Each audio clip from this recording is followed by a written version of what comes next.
Alrighty, hey, welcome back. Hey there, no time to waste. Let's get right into it. Let's talk about the red flags with red flag gun laws, where law enforcement can take a person's gun if they think they're dangerous, sometimes even without a hearing. I got dozens of emails after the last segment that we did, tons of feedback, and I wanted to address a few of those tonight. Now, as always, email me. That's me. Don't I look good there?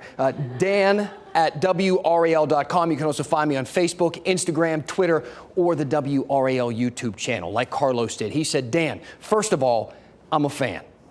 Great start, Carlos. That's how you get my attention. What if the allegations, he continues, though, are false, much like spouses that make false statements against another spouse to obtain a restraining order? This happens all the time. The risk is there. I got a lot of messages just like this one I got from Carlos. Thank you, Carlos, for the email. And you are correct. The risk is there. And red flag laws have a lot of safeguards there to try and keep that from happening, but it's not foolproof. Generally, this is how it all works out. First, someone would have to contact police with credible accusations. This is when police can first seize the guns. And typically there's a lower standard of evidence in this phase, which is intentional, so police can quickly minimize a threat. But there does need to be some evidence aside from an accusation alone. Next, the case goes to a prosecutor who assesses the evidence, right, and decides what to do next. Now, keep in mind here, if the case goes before a judge, that standard of evidence typically goes up. And that usually means they need some type of hard evidence. So videos or web searches or journals, and most importantly,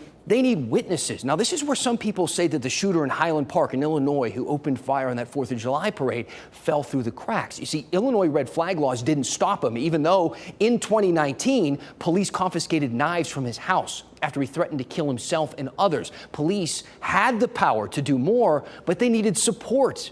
And they told reporters, quote, no one, including the family, was willing to move forward on a complaint.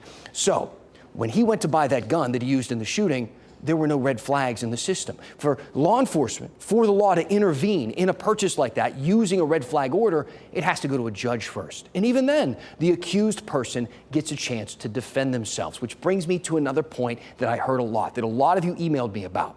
Defending yourself is expensive. Lawyers cost money, sometimes lots of money. Remember, this is not a criminal case. You don't get one of those court-appointed attorneys. Now, if this is the first time that you're realizing that people with more money have a better chance of surviving wrongful accusations, maybe we're doing the wrong segment, all right? That's a whole nother story. That said, it's a valid point. And there are law groups across the country, some backed by pro-gun rights organizations, that will defend people for free if they look at the evidence and they think you're being railroaded. But let's go back to that email that started us down this path, the one we got from Carlos. Carlos said, what if the allegations are false, much like spouses that make false statements against another spouse to obtain a restraining order? It is a great analogy. So let's explore it, okay? And think rationally about that example. Based on that concern, should we get rid of restraining orders?